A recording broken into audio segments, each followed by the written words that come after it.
signal to the world that we are open for business.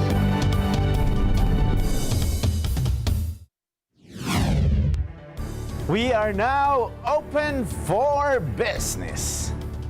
This is 𝗍𝗶𝗴𝗏𝗧 bringing you yet another episode to guide you in discovering your passion and growing your business as we learn from experts in the field.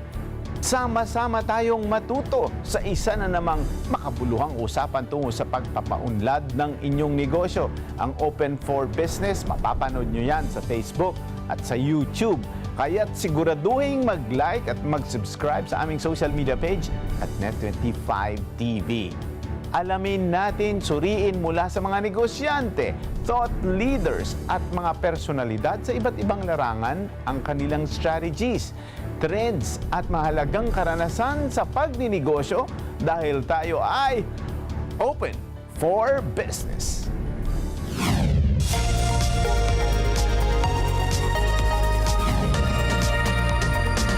I'm Jamie Harrell bringing you business news and information here on Open for Business.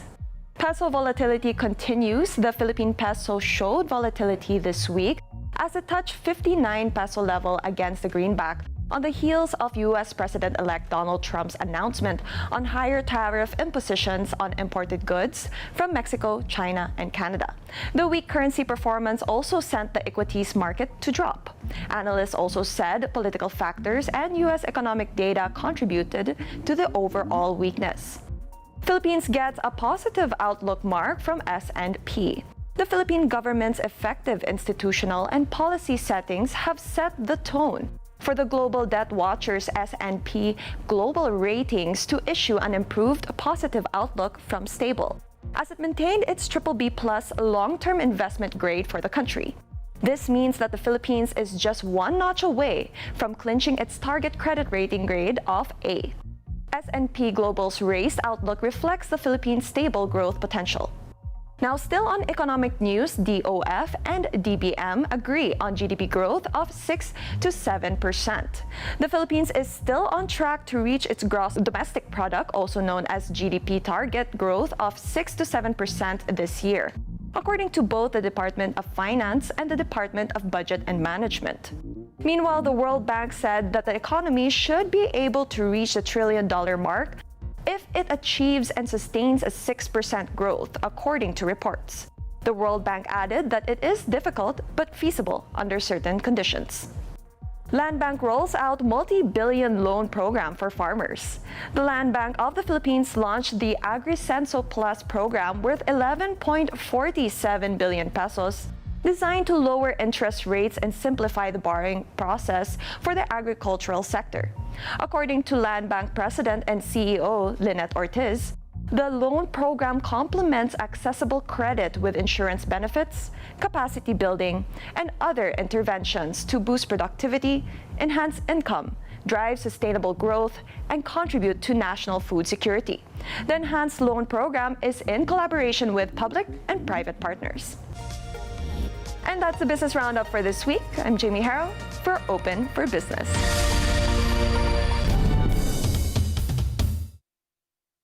This portion is brought to you by Pure Gold. Kada mustahan na may kasamang pasampol na pangmalakasang kantahan, kasama mga espesyal na bisita ang magpapasaya ng iyong umaga. And then you discover personalities during the journey. But it was the music that kept us. Pero we're enjoying every moment na kinakanta nila, kasama namin yung mga kanta na yan. Yeah. So early 90s, nag-transfer ako sa Cebu. And then doon ako kumakanta. That's why for this show, gusto namin ibalik yung 80s and 90s. Kaya naman, magaling manood ng kada umaga 10 a.m. to 12 noon kung gusto niyong ma-LSS, Lunes hanggang Biyernes. Together, sa Net25. Sa Net25. Dahil walang hinto ang balita. Financial straits. Mata ng Agila Weekend tuwing Sabado, alas 4 ng hapon. Ito ang Net25. Matatag, matapag, matapak. Let's get together sa Net25. Sa Net25. Siguro ka na makakasabay siya sa mabilis na pag-ikot ng mundo. Sa New Era, karamay mo kami sa bawat hamon. Kaagapay mo kami sa bawat hakbang. Kasama mo kami sa bawat ngiti at tagumpay.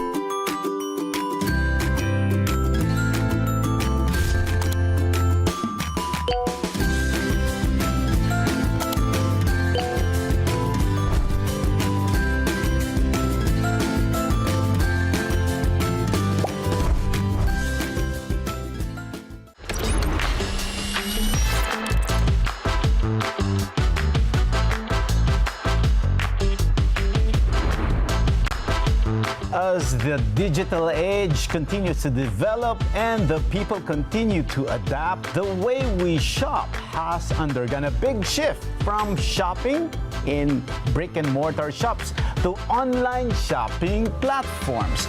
Online shopping or e-commerce has become an indispensable part of our daily lives. We'll take a deeper dive to understand the e-marketplaces and the opportunities in onboarding at these platforms. Joining us as we uncover more about the Philippine e-commerce market is Undersecretary Pacheco of DTI E-Commerce Group. Magandang araw sa iyo, Usec Jean.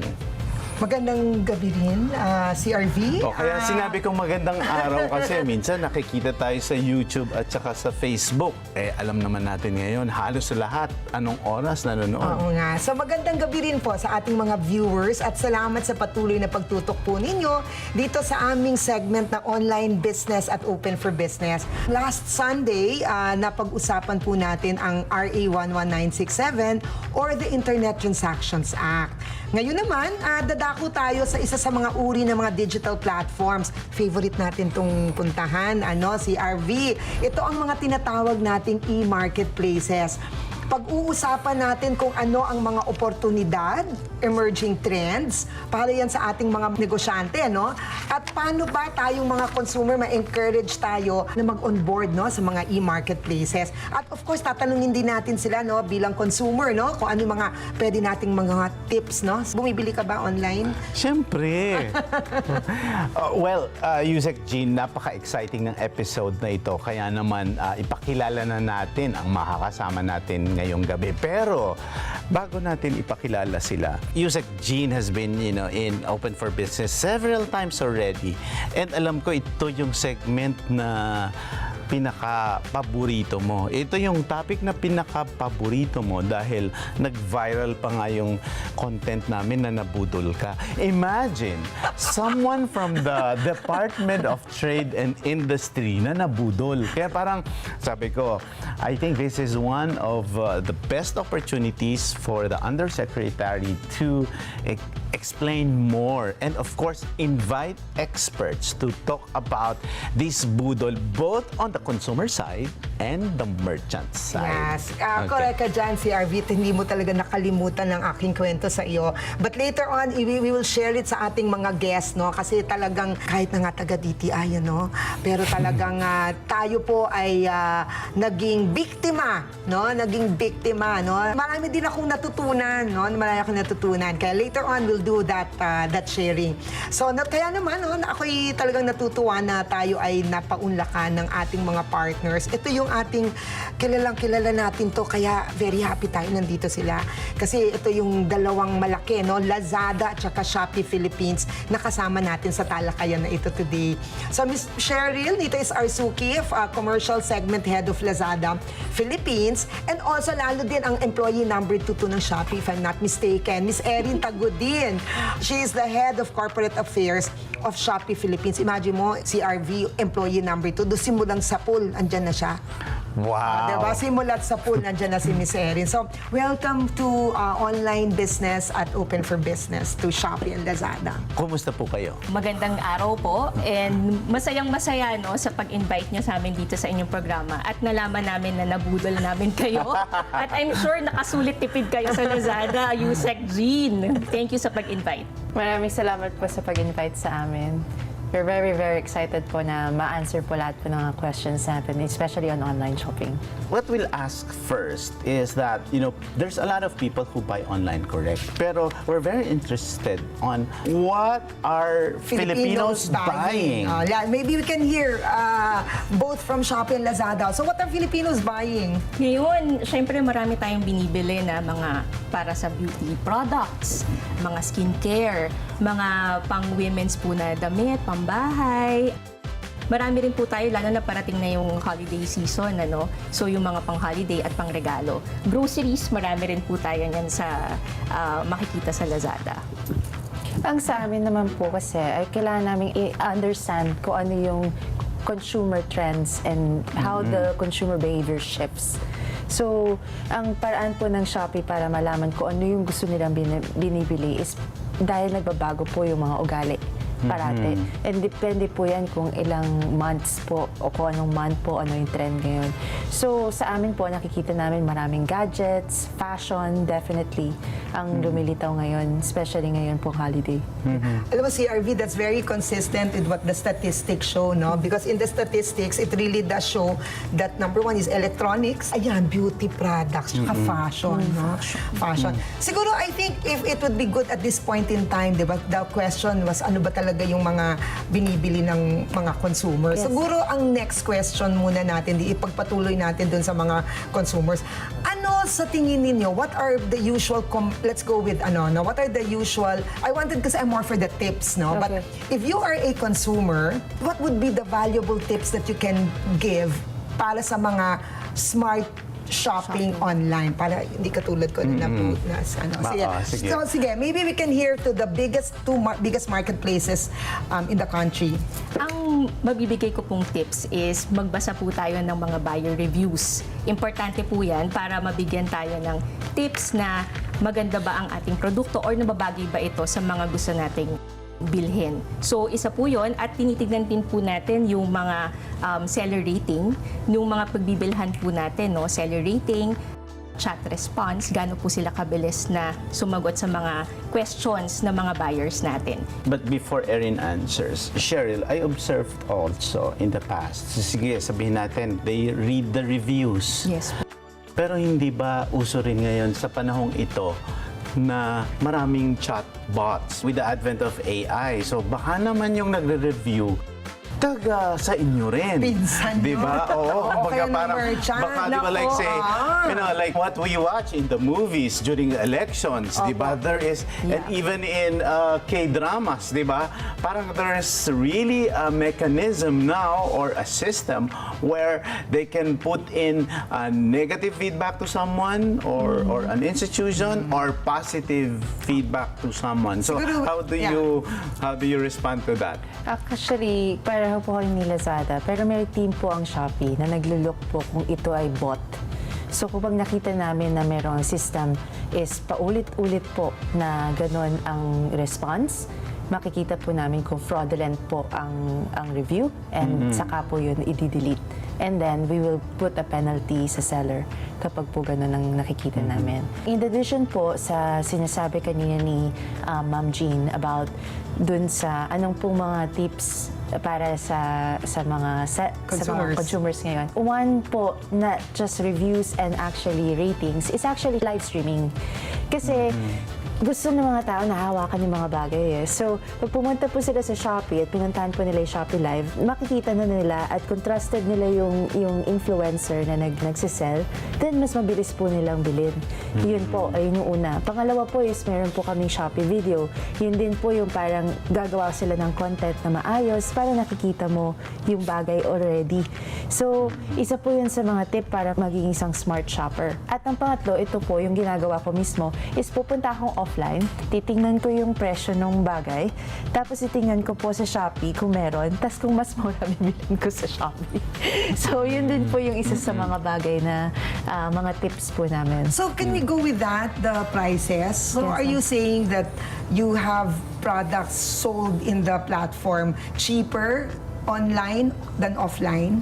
Yes, ma'am. Talaga? Definitely. Definitely. Kasi walang kapital po eh. You don't have to pay rent, ma'am eh. Sa mga offline. Like sa offline, di ba, you have to pay for the mall, your rent fee. Pero sa Shopee po, at hindi na po kayo kailangan magbayad. Yeah. So yun yung sinasabi natin na pag yun ang isang kagandahan, no? One of the good things about online shopping is that you have the choice, and also you're saying that the prices are quite competitive. Than ano. So siguro going back dun sa that was answered already na of course you have the system, both Shopee and Lazada, yung regarding the reviews kasi talagang usually talagang sinasabi talaga yon na baka naman mamaya basta positive review nandyan, pag naka-negative review dinidelete. So is that yung admin nung page. Yes. Hindi naman po madidelete ng seller. Okay. Hindi po namin dinidelete kasi titignan po namin na bawat isang review ng consumer, syempre karapatan nila na magbigay ng review para po sa mga items na they bought in the platform. There's another question kasi nandito na sila, di ba? Ang takong question. Yes. What are the usual complaints of consumers that you receive about your merchants?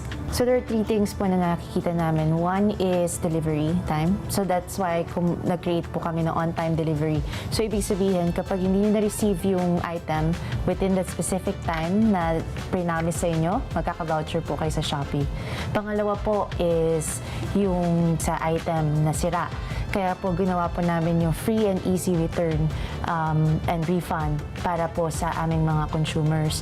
Tapos pangatlo po is yung minsan hindi na nila kailangan kasi nabili na nila offline. So nagkaroon po kami ng change of mind feature na kapag nagbago po yung isip po ng buyer, pwede po nilang baguhin. Is that a new development, Yes, po. Erin? Okay. Yes. But how would you know? How would you know if the change of mind is really something legit? Kasi di ba, the change of mind can be something made up. Meron po kami policy dyan eh. Kailangan po nilang mag-follow dun sa mismong policy po ng change of mind namin. Okay. So hindi po just because nagbago lang isip mo, pwede mong palitan. Pwedeng nag-change of mind mo sa color, maybe, mga Pwede po, ganyan. ganon. Hindi ka pa rin pwede, Usec. Naulitin ko, di ba in the States, kunyari, for example, mag-attend ako ng kasal. Yes. Gown yon. Yes. So bibili ako ng gown. Yes. Hindi ko tatanggalin yung tatak. O, susuot ko yung gown. Nag-change of mind ko. Kasi nasuot ko na siya eh. Pero ibabalik ko, nag-change of mind ko, ayoko na ng gown. May certain dates din po ang change of mind. So hindi rin po pwede. Basta anyway, the point is there is a change of mind. I didn't Okay, know that. Miss Sheryll. Sa Lazada, matagal na po namin itong ginagawa. Sa Laz Mall, meron po kaming tinatawag na 30-day return. So, within 30 days na nabili ninyo, pwede nyo pong ibalik yun. So, meron din po tayong change of mind na pinalawak natin ano yung mga categories, no, or mga klase ng binibili na pwedeng ibalik. So, pati rin po dun sa sinabi nga ni Miss Erin, no, regarding dun sa mga, ano ba usually yung mga reklamo na natatanggap natin. Kami po, ini-ensure namin na ma-deliver within the delivery promise. Kapag hindi nyo to na-receive, makakatanggap kayo kaagad ng voucher na 50 pesos agad-agad sa Laz Rewards. So, ina-ensure po namin na fast talaga ang aming mga deliveries. Siyempre, tinatanong namin yung complaint sa inyo. Siyempre, may government official tayo dito ngayon, di ba? Itago natin sa pangalan na Usec Jean. Paano kung hindi satisfied yung consumer naman doon sa reklamo nila sa Lazada or Shopee? So, siyempre, sa inyo yata babagsak o idudulog yung reklamo nila, di ba? Ano naman ang ginagawa po ng inyong tanggapan tungkol sa mga reklamong ito? Oo. So, biglang ayan na, naging So, of course, under the Internet Transactions Act, and I know that our partners from Lazada and Shopee know this very well, no? Kasi we really have been in touch with the policy group of both companies. Maliwanag, no, sa Internet Transactions Act, na ang mga digital platforms kagaya ng Lazada at Shopee ay magkaroon ng isang redress mechanism. Meaning to say, dapat meron sila. So for example, si CRV, may complaint ka, huwag ka munang pumunta sa gobyerno. Pumunta ka muna sa kanila. So tatanungin natin sa kanila. Okay. You have a redress mechanism in place. So very quickly lang, para lang maano, yes you do, no? Yes, we do, ma'am. And then of course, Shopee. So later we'll ask. So perfect question kasi yan tatanungin natin kung how is the redress mechanism in place. Kasi under the Internet Transactions Act, kailangan yung mga kababayan natin, kung kayo po ay meron kayong reklamo, ang una po ninyong takbuhan ay kung saan po kayo bumili. So in this case, kung kayo po ay bumili sa Lazada o sa Shopee, sa kanila po muna kayong magreklamo. Yan po ang nakasaad sa batas. Kasi nga naman, ayaw nating madiklag din, no, sa sobrang dami ng nagre-reklamo. Mas mabuti muna na kung saan kayo bumili, no, kasi sila po ay merong redress mechanism. Kung kayo po ay hindi nila pinapansin, na, di ba? Kung kayo ay hindi pinapansin ng Lazada, ng Shopee, ng mga merchants, yan po, no, kayo po talaga ay dudulog sa DTI E-commerce Bureau na siya pong tutulong na mai-refer kayo dun sa tamang ahensya, no? Kasi depende yun, CRV, no, sa produkto. Ang government natin, may kanya-kanyang mandato, no? So kung ikaw ay bibili ng cosmetic, ang in charge niyan ay si FDA, no, Food and Drug, no, pharmaceutical. Kung ang bibilin mo ngayon hair dryer o kaya consumer goods, si Department of Trade kasi sa amin ang standard. Pero Usec, sinabi mo kasi, pag hindi kayo pinapansin, maraming nanonood ngayon, pag hindi kayo pinapansin, ang Pinoy, di ba, hanggang kailan ka maghihintay na hindi ka papansinin? Twice, thrice. So, siyempre, may mga Pinoy na, di ba, mainipin yan. Kaya nga may same-day delivery or next-day delivery. Mas lalo na yung complaint, di ba? Lalo na kapag nabayaran mo na. Siyempre, yung mga nanonood, they're really clamoring for responses. So, is there a specific metrics on this na, like say, they have complained already. So, how long would they go to you na? So, talagang ang kasi kagad, no? And we have to ask them again, no? Kasi babalik ako na maybe that question should be answered by you, no? Because ang sinasabi nga natin, usually, in fact, sa totoo lang, no? Minsan nagko-complain ka, sabay na kasi internet di ba? Sabay ka na mag-complain. Nag-complain ka na sa merchant mo, di naman bawal. Pero yun nga lang, no, kasi gusto lang natin maging mas efficient kasi under Internet Transactions Act, ang E-commerce Bureau, they will follow up. How long is your time before you are able to address a consumer complaint? So, sa amin po, no, ang mga sellers namin or mga merchants, talagang iniengganyo namin sila na makipag-usap at mabilis yung pag-respond nila sa mga tanong ng ating mga buyers. In fact, meron kaming tinatawag na chat response rate. Dapat masagot nila more than 85% ng mga katanungan within the day na ma-receive nila ang kanilang mga chats ng kanilang mga buyers. Ngayon, kapag hindi po sila pinapansin, napakadali lang po sa ating app yung mga returns or claims. Ang number one priority po ng Lazada ay customer experience. Gusto namin na pag bumili ka sa platform namin, talagang maganda yung experience mo para babalik ka at fast at mabilis. Yan po, kapag nag-file kayo ng complaint sa amin, so una kakausap kayo muna LaziChat.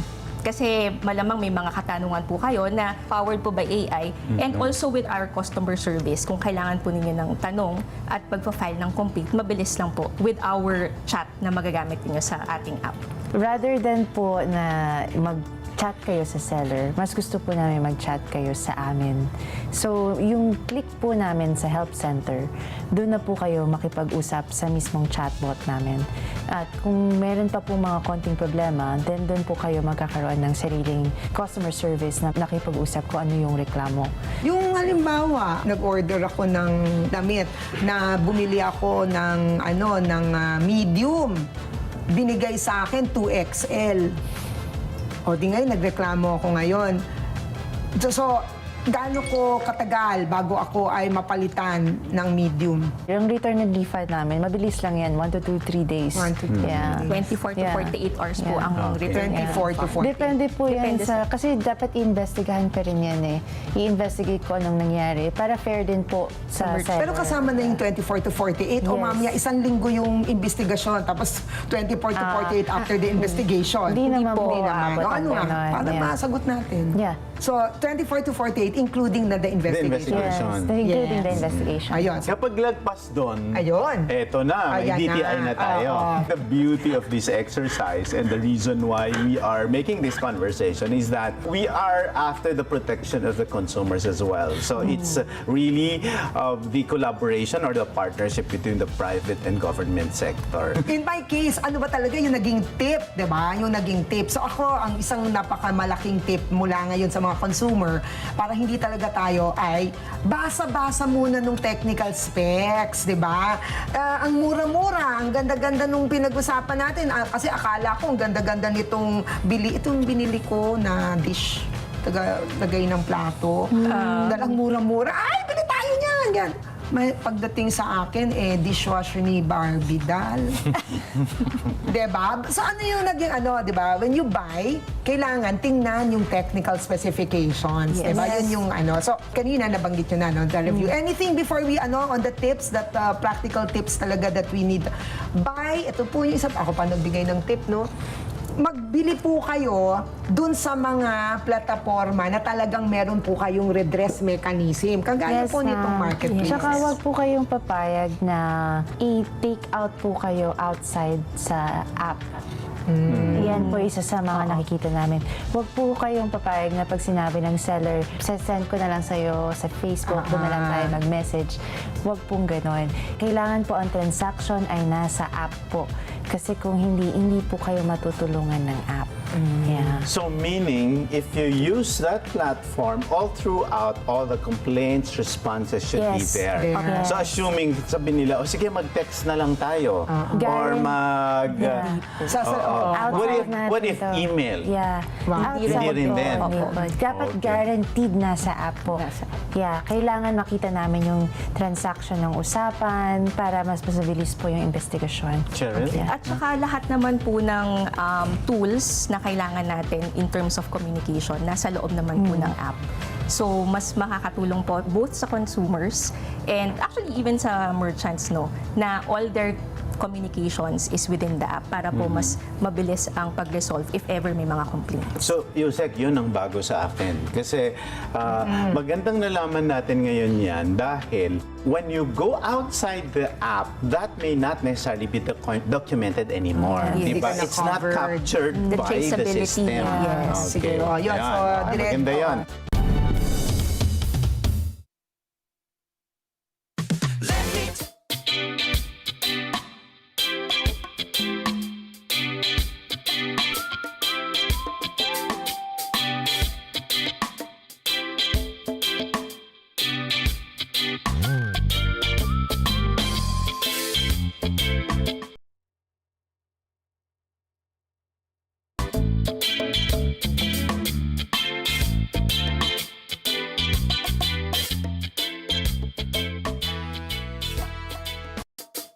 Na pangmalakas ang kantahan, kasama mga espesyal na bisita ang magpapasaya ng iyong umaga.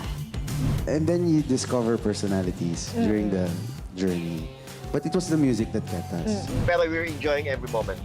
Na kinakanta nila, kasama namin yung mga kanta na yan. Yeah. So early 90s, nag-transfer ako sa Cebu.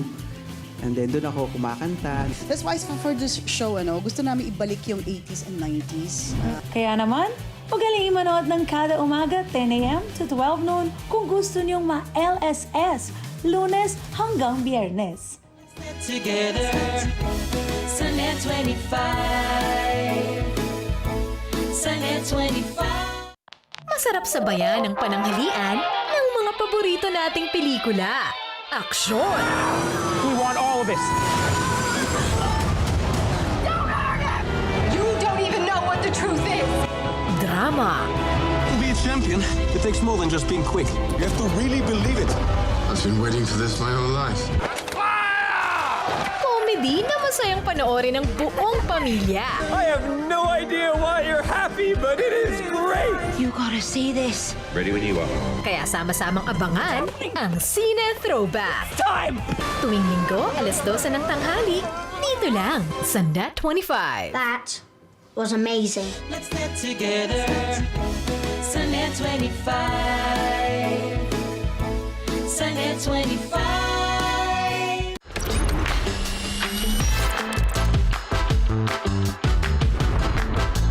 Sabi nga natin, yung ating segment na to would be to really tell our viewers about itong mga online business or e-commerce. So we tackled about yung closest to our hearts na as a consumer, no?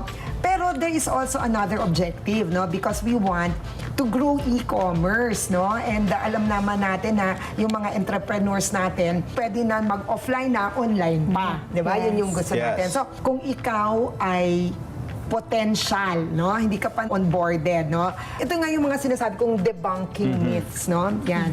So ito yung tanong, mahirap daw mag-onboard sa mga platforms like Lazada and Shopee. Is that a myth? Is that true? Is that false? Myth. Myth. It's a myth. Sige, why is it a myth? 0% commission while you're starting in Shopee. So, 0% commission, wala po kayong babayaran kapag nag-start kayo ng inyong negosyo sa Lazada. At una sa lahat, napakadali. Pwede po sa app, tingnan nyo po rin sa account. Pwede po kayo doon mag-sell on Lazada. At ang bilis lang pong mag-sign up. Meron na kayong sariling store.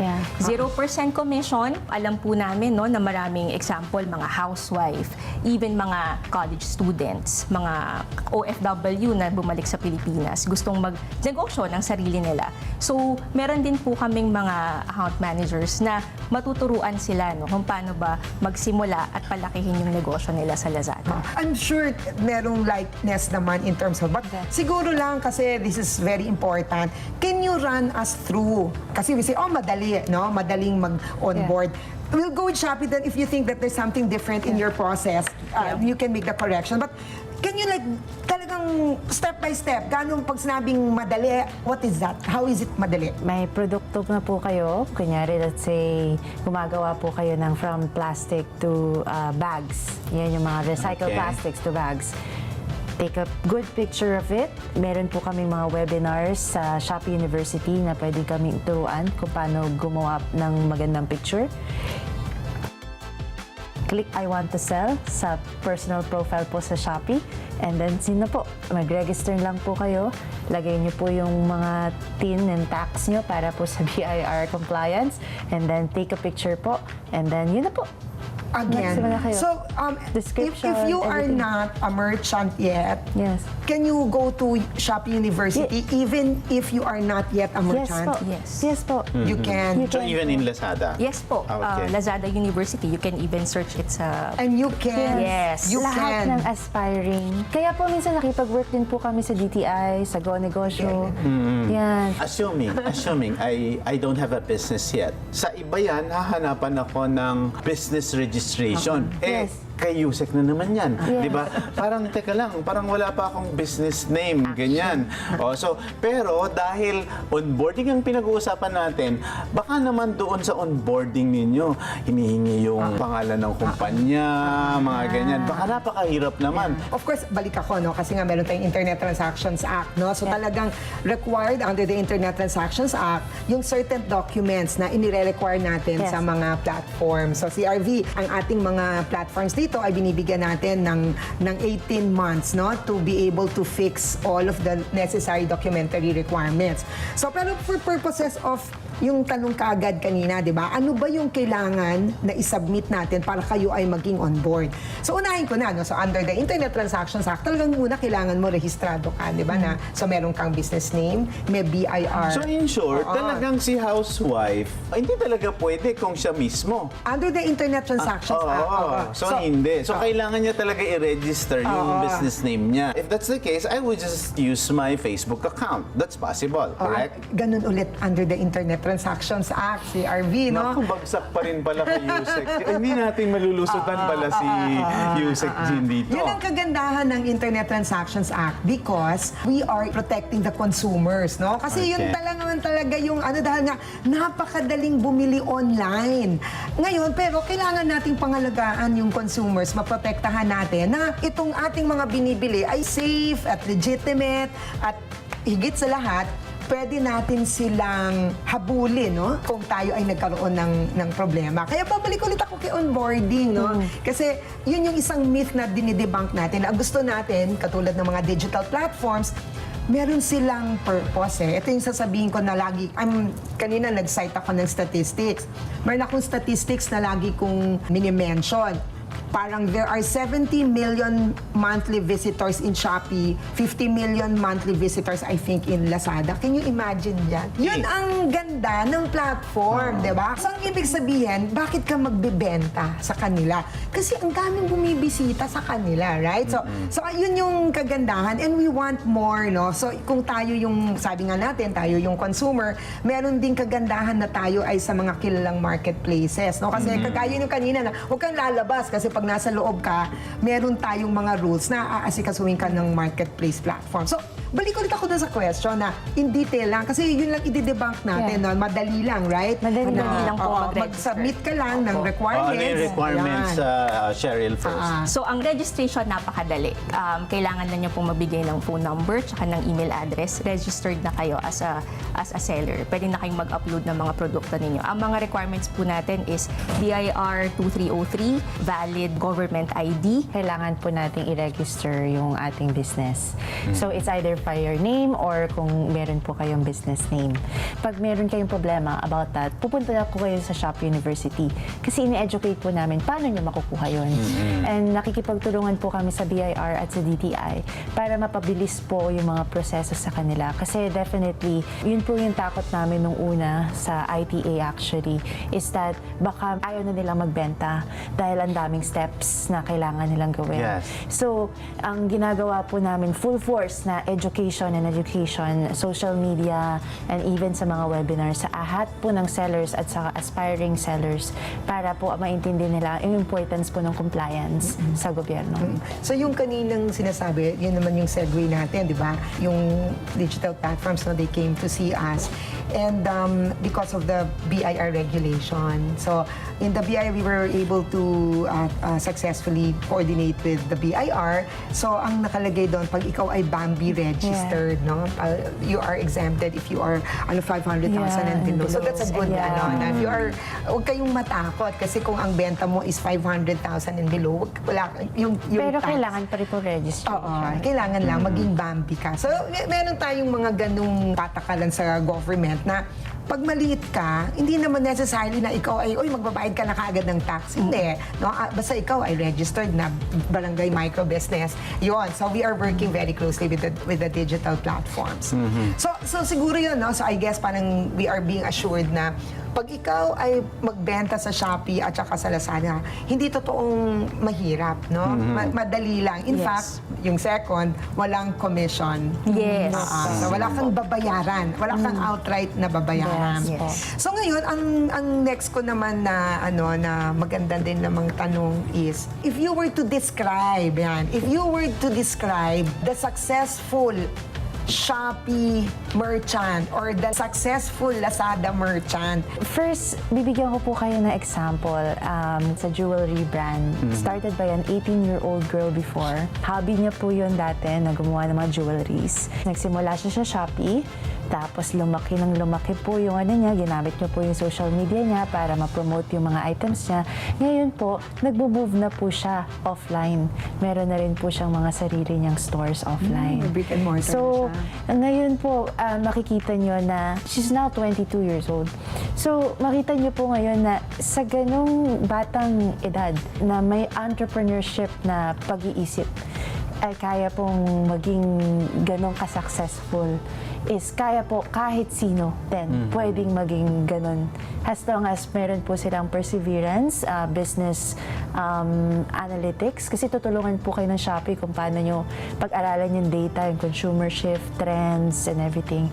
Magiging katulad din po kayo ni Kyla. But can you cite a specific data on ROI, and what's the average? I cannot give you exact number, but definitely there are a lot of people na sa Shopee na kumikita po ng 3 times sometimes or 4 times in an average day.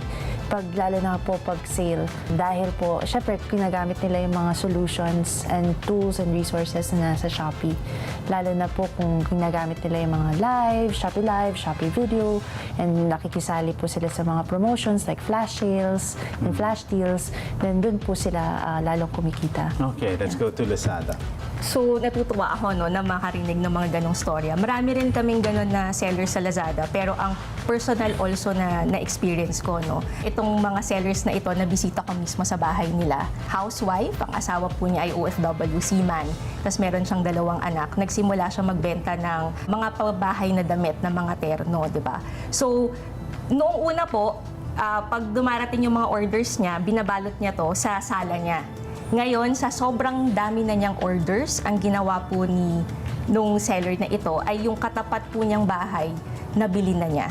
Yun po ay isang successful story, At buong kamag-anak, tatay, nanay, mga kapatid, sila rin po nagbabalot na ng orders. So even them are now productive, and she is so happy kasi she can extend also employment to other people.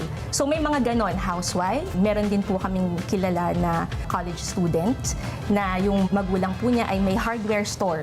Siya mismo, sabi niya, ako na ang magtatayo or magsisimula ng store natin sa Lazada. Kagaya, simple lang po yun, nag-sell on Lazada lang sa app. Dati po, tricycle lang ang ginagamit nila na panghakot ng mga materyales galing sa suppliers nila. Ngayon, meron na raw silang 6 vans. So, 6 vans tsaka mini trucks. Yun po yung mga klase ng mga istorya ng mga successful sellers na talagang naman nakakapagpataba ng puso para sa amin. The concept of your segment, of DTI's segment here in Open for Business, is really to inform the public about the beauty and the transparency, especially with the Internet Transactions Act.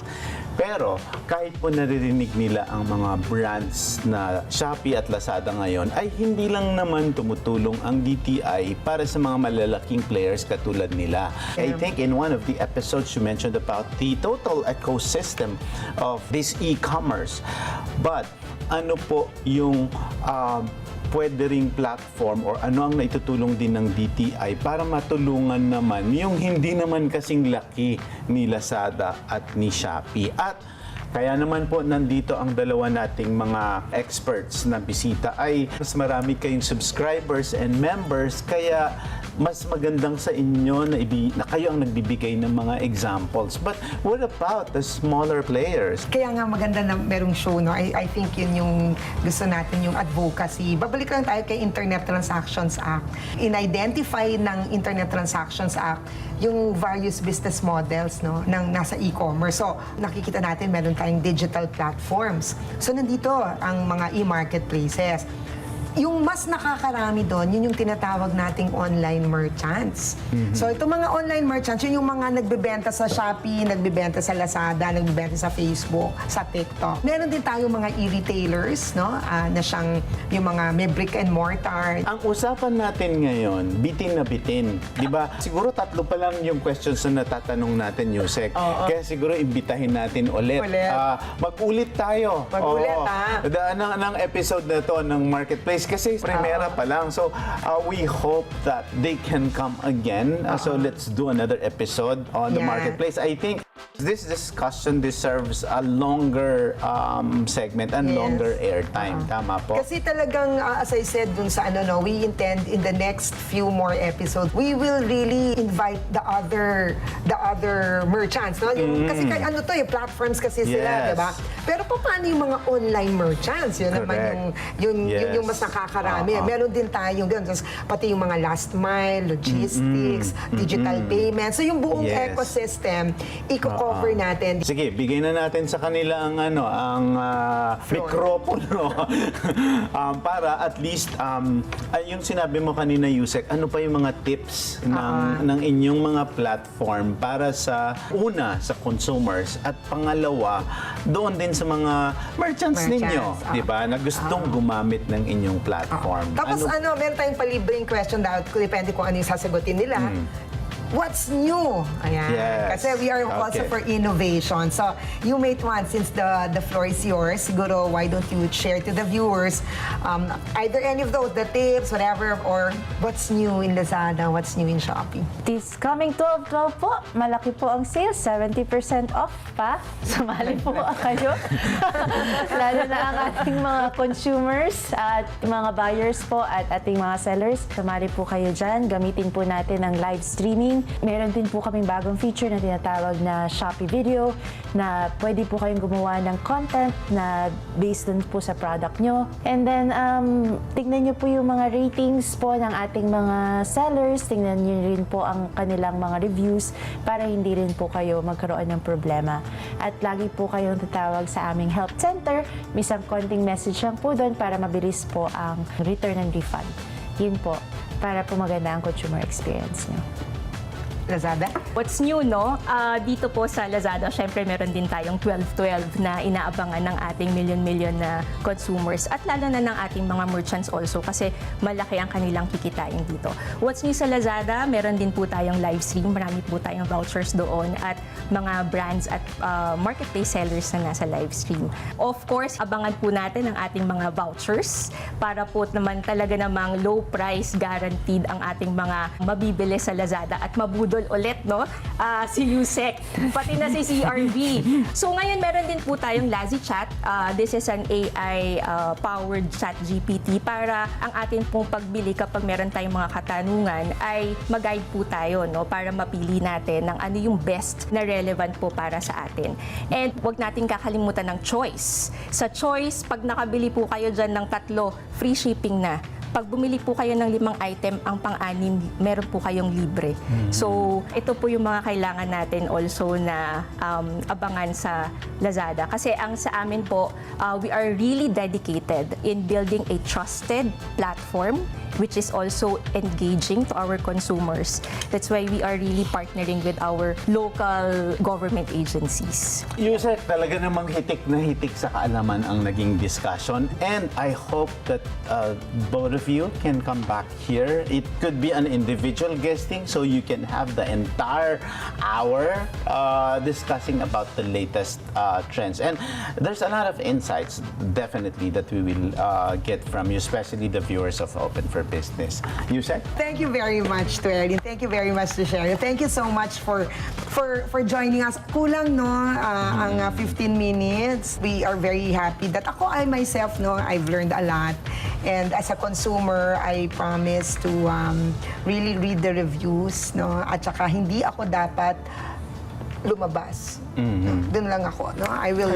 Yun, kasi lumabas ka. Hindi ako lalabas. Okay, yun. Nabisto na naman natin si Usec. Kasi talagang magandang case study si Usec Chin. And again, I thank you, Sheryll and Erin. And of course, Undersecretary Jean Pacheco for this episode, for giving her time and her efforts. We thank DTI for the support to the viewers of Open for Business and the show itself. Makakaasa ang ating mga tagapanood sa mga susunod pang diskusyon at pagbibigay kaalaman kasama si Undersecretary Jean Pacheco ng Department of Trade and Industry. Maraming salamat CRV at maraming salamat muli sa ating mga tagapanood. Sana ay patuloy kayong sumubaybay sa ating online business at Open for Business para sa mga mahalagang impormasyon, updates sa mga proyekto at inisyatibo ng Department of Trade and Industry tungkol sa e-commerce at iba pang related matters. Magandang gabi po sa ating mga kababayan. Tuloy-tuloy ang pagkatok namin sa inyong mga barangay. Kaya't mag-ready na kayo dahil sagot na namin ang papremyo at kasiyahan ngayong linggo. Lunes, makikigulo kami sa Barangay 811, Zone 88, Paco, Manila. Martes, mag-enjoy tayo sa Barangay 424, Zone 43, Sampaloc, Manila. Miyerkules, kita-kits tayo sa Barangay Holy Spirit, Quezon City. Huwebes, gigisingin namin ang mga taga-barangay Payatas, Quezon City. Biyernes, darayo tayo sa Barangay San Antonio, Guagua, Pampanga. Pupunuin natin ng masayang kwentuhan, tawanan at papremyo dito sa LTE. Love! Tony Pet and everything! Kabarangay nyo! Get together sa 𝗦25. Sa 𝗦25.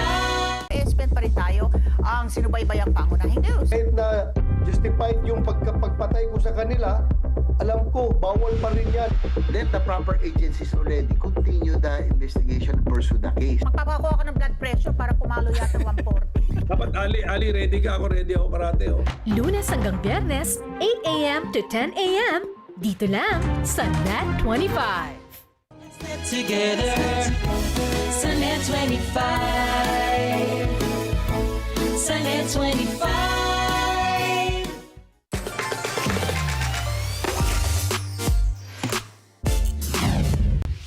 And our buzzword for the week is e-commerce enablement. It is about providing the resources, technologies, and knowledge necessary for businesses to effectively sell their products online. It involves everything from setting up an appealing website to leveraging data analytics for smarter decision-making.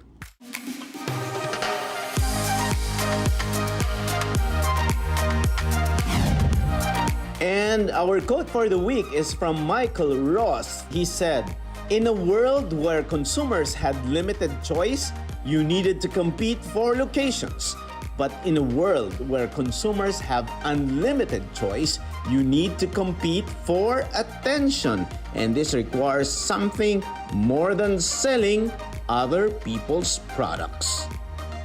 Maraming salamat sa inyong lahat sa isang oras na pagsama sa amin upang tunghayan ang isang makabuluhang usapan ukol sa negosyo dito lang sa Open for Business. Hanggang sa susunod na linggo, samahan nyo kaming muli dito sa Open for Business. Catch us too on Facebook and YouTube. Like and subscribe on our social media page at 𝗏25 TV. We will bring you more insights from industry experts, thought leaders, CEOs, and featured SMEs. Together, let us help encourage business development in the Philippines. Sharpen your business acumen, feel the pulse, and set the trend for as long as you are informed and open for business. Ito po si 𝗍𝗏𝗏𝗲. Marami pong salamat. And thank you so much for coming. Thank you. Tayo.